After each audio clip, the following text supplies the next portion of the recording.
iHealth COVID-19 antigen rapid tests photo illustration, Justin Sullivan, Getty Images. It's time for America to stop letting the coronavirus dictate how we live, President Joe Biden's White House declared Wednesday, outlining a strategy to allow people to return to many normal activities safely after 2 years of pandemic disruptions.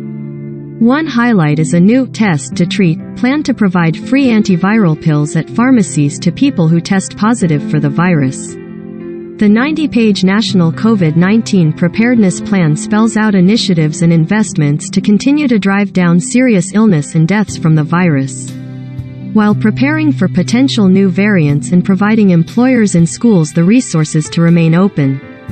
We know how to keep our businesses and our schools open with the tools that we have at our disposal, said White House COVID-19 Coordinator Jeff Zients. It follows Biden's Tuesday night State of the Union speech, in which he pointed to progress against the pandemic since last year, with a dramatic reduction in cases, readily available vaccines and tests, and new therapeutics soon becoming more accessible.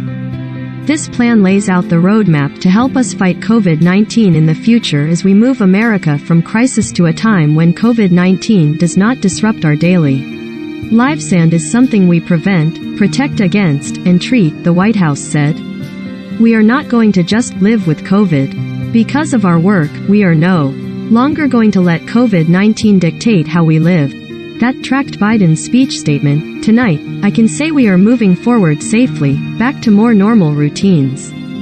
It's time for Americans to get back to work and fill our great downtowns again. COVID-19 cases have fallen to their lowest level since last summer in recent weeks, after a winter spike from the highly transmissible Omicron variant. Deaths, though, which lag cases by weeks, are still elevated, with an average of nearly 1,700 people dying in the U.S. each day. Officials emphasize that most instances of serious illnesses and death in the U.S. occur among those who are unvaccinated or who have not received a booster dose of vaccine.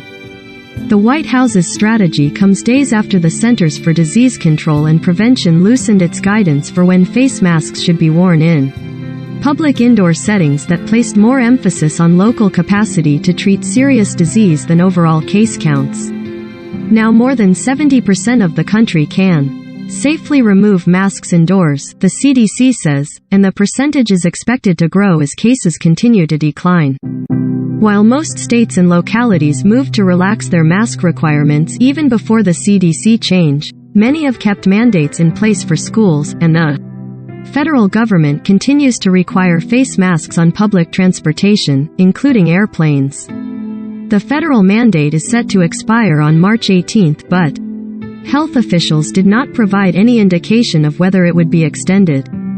Meanwhile, businesses across the country are struggling to navigate employees' lingering concerns about COVID-19 and desire for the flexibility of working from home. Many companies would like to get workers back into offices. A key component of the administration's plan to convince Americans that it is safe to resume normal activities is the increasing availability of an antiviral pill from Pfizer that has been shown to reduce the risk of hospitalization from COVID-19 by 90%. By the end of the month, the administration says, 1 million pills will be available, with double that ready for use in April. A White House official said the Test to Treat plan will initially roll out in hundreds of pharmacies across the country, including CVS, Walgreens, and Kroger locations, and would soon expand beyond that. Those who test positive at the sites will be able to obtain the antiviral pills for quick use, dramatically reducing the risk of bad outcomes. The administration said it stands ready to rapidly administer millions of vaccine doses to children under 5 once the vaccines are approved by federal regulators. While there had been hope for the first shots to be authorized last month, Pfizer is now waiting on the results of a study including a third dose of the vaccine for that age group, and that will likely delay approval until April. As part of the new strategy, the administration is calling on Congress to reinstitute tax credits for businesses that provide paid sick leave for employees who are sick with COVID-19. The White House is also asking Congress for additional funding to invest in new COVID-19 drugs, including research into the development of pan-coronavirus vaccines that would prevent against multiple strains and even several different types of viruses. Meanwhile, federal officials emphasized they have greatly improved the public health system's capacity to identify and track any potential new variants.